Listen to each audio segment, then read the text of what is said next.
Bismillahirrahmanirrahim. Nahmaduhu ve nusalli ala rasulihil kerim, amma ba'd. Asa hurmetli musulman bауырларым, аса hurmetli Allah subhanahu wa ta'ala'nın razılığын іздеп жүрген Ханафи мазхаб бауырларым.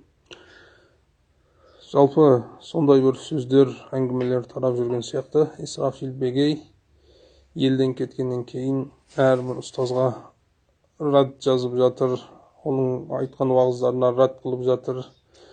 Бұның істеп атқан істері ұстаздарға қарсы болып жатыр. Ханафи мазхабты бір-біріне қарсы қойып жатыр деген ұғым мұсылмандардың арасына таралып жатыр. Жалпы бұл мәселені айтатын болсам, Алла куә, бұл мәселеде ешкімге рад жазу, ешкімге қарсы пікір білдіру мақсат емес. Bizim Allah subhanahu wa ta'alaның берген дінін, Абу Ханифа рахмаллахтан келген таза мазхабты күзету, яғни қорғау ниетпен біз оған әрекет жасап отырмыз. Ол сөз, ол фатуа, ол көзқарас кімдің аузынан шыққан, кімнің ойынан шыққан бізге маңызды емес. Ол менің ерсім бауырым бола ма, Қабылбек бауырым бола ма, кім ол менің туған бауырым, әкем бола ма, ұстазым бола ма. Егер оның пікірі, оның көзқарасы, оның айтқан сөздері bizim Ahli Sunna vel Cemaat'ın, onun içinde İmam Abu Hanife rahimahullah mazhabına gelmeytim olsa, benim mündetim sol İmam Abu Hanife rahimahullah'ın mazhabı boyunca, kitapları boyunca sol mazhabı fiqhın, akidasını қорғау, күзету benim mündetim. Sonuçtan бұл мәселені кейбір бауырларымыз или ойлары өте тайыз, немесе жүректерінде кек ауру бар бауырларымыз бұл мәселені дінді де дұрыс терең түсінбей келіп бұл мәселені үлкейтіп жамағатты бір-біріне қарсы қояды. Бұлардың негізгі мақсаты менің бауырларымды, жаңа Қабылбек бауырым, Ерсін бауырым, басқа уағызшы бауырларымды маған қарсы қою. Бірақ Алланың қалауымен олар өте білімді жігіттер, олар Алланың дінін, Алланың шариғатын дұрыс түсініп, олардың айласына, олардың фитнасына кіріп кетпейді олар. Олар себебі біледі, фиқта таласуға әрқашан бір орта, бір жеңілдік бар. Олар біледі, егер бір кісі олардың фиқи ұстаным көзқарасына қарсы болса, оған шариғат рұқсат беретінін біледі. Сондықтан мен айтарым, бұл айлаларды, бұл шайтанның уасвастарын, бұл мұнафиқтың 200 амалдарын мұсылмандардың арасына таратпаң. Жаңа айтқандай, bizim ешқандай ондай жаман ой, жаман пиғылымыз жоқ. Бір ұстазға рад жазып, бір ұстаздың өзімен, бір бауырымның өзімен ешқандай Алланың қалауымен проблем жоқ бізде. Егер ол дұрыс емес көзқарас, Абу Ханифа рахмаллахтың мазхабына келмейтін көзқарас кімдің аузынан шықса да, біз соған қарсылық білдіре аламыз. Ол шариғат бізге рұқсат береді. Біз ол адамның өз шахспен, ол кісімен біз ешқандай проблемамыз жоқ біздің. Ол Ерсін менің жақсы көретін бауырым, немесе Қабылбекті мен жүректен жақсы көрем, басқа ұстаздардың барлығын Аллах тағаланың разылығы үшін бәрін жақсы көрем мен.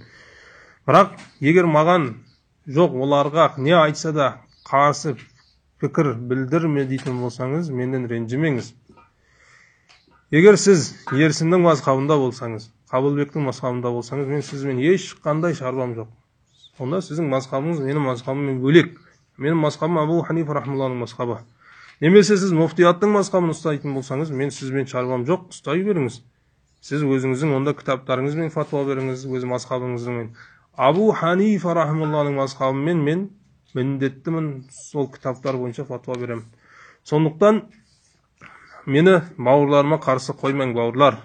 Мені Ерсін бауырыма басқа бұл отырып алып Фейсбукта, Ютубта ұстаздарға рад айтады екен, рад дия жазады екен, Алла сақтасын да. Егер дінді терең түсінбейтін болсаңыз, ойыңыз, ақылыңыз тайыз болатын болса, ол менден емес күнә. Сіздің дінді терең түсінмеген болсаңыз, дінде фиқта екі ұстаз мен шәкірттің арасында пікір талас болуына рұқсат беретін білмейтін болсаңыз, Абу Ханифаға шәкірттері қарсы келгенін білмейтін болсаңыз, ол менден емес күнә. Өзіңізден көріңіз.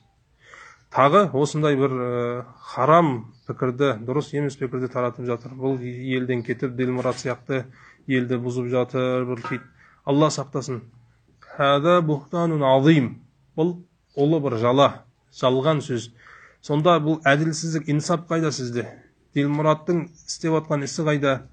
Ол тіпті мазхабты түбінен, тамырынан құртып атқан адам. Мен мазхабтың кітаптарына шақырып отырмын. Сонда бұл инсап па? Мені бір вахабизмен теңестіріп, ол вахаби мазхабты мен мазхабқа шақырып отырмын. Мен Исрафилдің мазхабы бар. Мен өз мазхабыма шақырып атқан жоқпын, Дилмұрат сияқты. Мені тыңда деп атқан жоқпын. Аллах сақтасын. Менің бір сөзімді де тыңдамаң.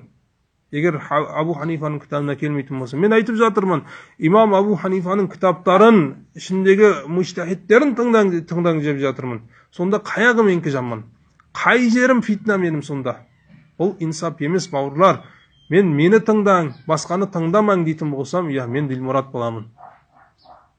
Дилмұрат сияқты ананы тыңдамаң, мынаны тыңдамаң, дарынды тыңдамаң, өктамды тыңдамаң дейтін болсам, мен айтып жатырмын, қандай ұстаз, қандай алым, қандай уақытшы имам Абу Ханифа рахималланың мазхабы шеңберінде айтатын болса, бәрін тыңдаң деп жатырмын. Бірақ ол кітап бойынша сөйлесін деп жатырмын. Менің айтатын бердім осы. Бірақ сіз инсапқа қайтың. Жалған сөзді таратпаң. Алладан қорқың, қиямет күнінен, есеп күнінен қорқың, бауырлар. Сондықтан бұл менің айтып жатқан уағыздарым барлығы Ханафи мазхабтың бауырлары. Ханафи мазхабын таза түсінем, таза ұстанам, китап бойынша жүрем дейтіндерге мен айтып жатырмын. Егер Ерсіннің мазхабында жүрсең, Қабылбектің мазхабында жүрсең, басқаның мазхабында жүрсең, муфтияттың мазхабында жүрсең, енді бұл сізге айтылған уағыздар емес, ренжімеңіз. Ва алейкум ассалам ва рахматуллахи ва баракатуху.